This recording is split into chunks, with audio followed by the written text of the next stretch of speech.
C'est l'été, c'est sympa avec la pataterie.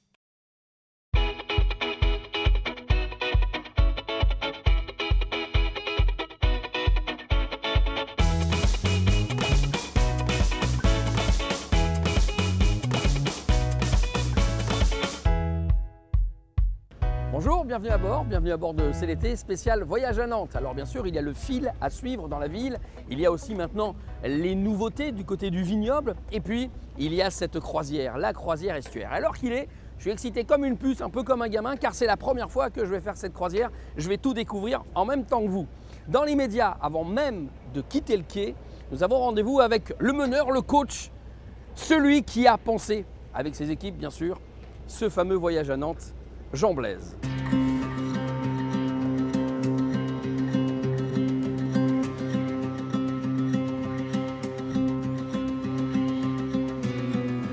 Bonjour Jean. Bonjour. Merci de nous accueillir sur la croisière. Il a fallu se réinventer une nouvelle fois, c'est la 4e édition. Quelle est la nouveauté de cette année? Alors, il y a des nouveautés à l'intérieur d'un parcours qui est un peu toujours le même évidemment, puisque le parcours c'est 13 km de lignes vertes qui relient tous les grands sites culturels de la ville, tous les grands sites patrimoniaux, mais aussi également des installations d'artistes dans l'espace public, des installations de playground ou des installations d'endroits conviviaux pour pique-niquer, pour pouvoir déjeuner. Mais le parcours finalement, il est à peu près toujours le même. C'est à l'intérieur que toutes les propositions artistiques changent. Alors aujourd'hui, on pourrait presque l'appeler le voyage à Nantes, mais pas que, parce qu'on va aussi dans le vignoble entre autres. On va aussi dans le vignoble parce que pour nous, le vin, le muscadet, le vin de Nantes, d'abord n'est pas assez connu en Europe, dans le monde et en France. Et c'est une richesse très forte. Et ça peut être aussi un point d'attractivité. Quand on va de Nantes à Clisson, Clisson c'est un petit bijou, ignoré.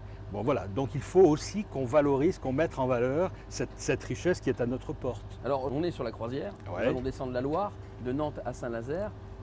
C'est le trait d'union entre les deux villes. Oui, tout à fait. C'était l'idée d'Estuaire, c'était ça au départ, c'était essayer de créer une identité commune entre ces deux villes qui dépendent très étroitement l'une de l'autre, d'un point de vue économique, mais aussi d'un point de vue culturel, puisque Saint-Nazaire est l'avant-port de Nantes. Bon. Et donc toutes ces œuvres qui ont été créées, on a 23 sites aujourd'hui, de grands artistes internationaux sont venus créer des œuvres qui forment une collection.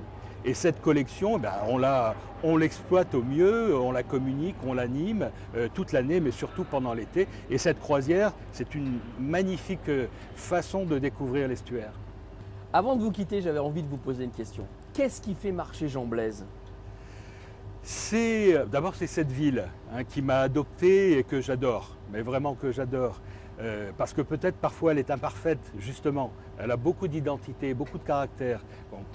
Et puis ce qui me fait marcher, c'est rendre accessible l'art au plus grand nombre depuis toujours. D'ailleurs, j'ai envie que tout le monde puisse découvrir la force et la valeur de l'art. Et donc voilà, c'est ce qui me motive et ce qui continuera à me motiver encore quelques temps. Eh ben on se retrouvera bientôt alors. Merci. Merci beaucoup. Merci.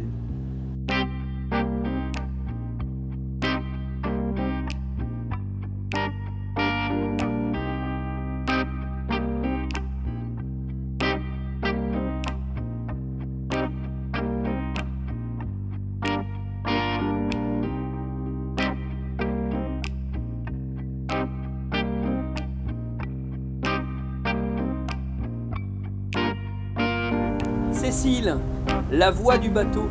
Comment est-ce qu'on fait pour devenir guide comme ça, sur une croisière comme celle-là? Alors du coup, moi je suis arrivée ici en 2012. La première année, j'étais médiatrice sur le bateau pour accompagner les gens dans la découverte des œuvres.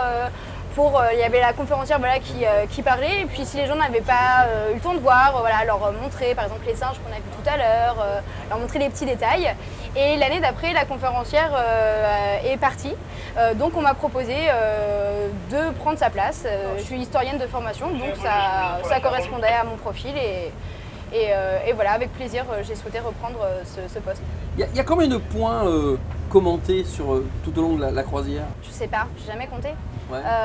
En fait, je parle de tout ce qu'on va croiser. Ouais. Quand on voit les cigognes, par exemple, je vais en parler, les œuvres. Donc là, par exemple, derrière nous, il y a 3 grandes cheminées. Et oui, on arrive. Là, il faut en parler. Là, il va falloir en parler. Alors, vous faites quoi dans ce cas-là? Vous prenez le micro? Je vais prendre mon micro. Allez-y. Et je vais y aller. On va faire ça en direct. Ok, super, très bien. Alors je vais reprendre la parole, on va arriver à hauteur de la centrale thermique à flamme de Cordemais. Cette centrale, elle est là depuis 1970 et vous voyez qu'elle est implantée donc juste à côté de l'eau.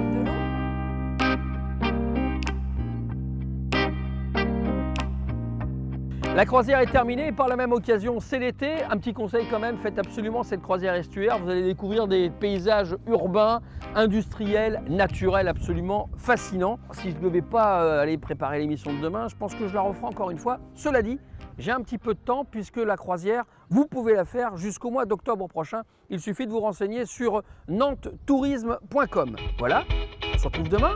Télé Nantes, 19h10, c'est l'été. Allez, bye. Cette croisière est maintenant terminée, par la même occasion, c'est l'été. Là, tu nous as fait une version dépressive. Moi, je pas dépressif. Ah bah si. C'est l'été avec la pataterie à Trignac, Saint-Herblain et Basse-Goulaine.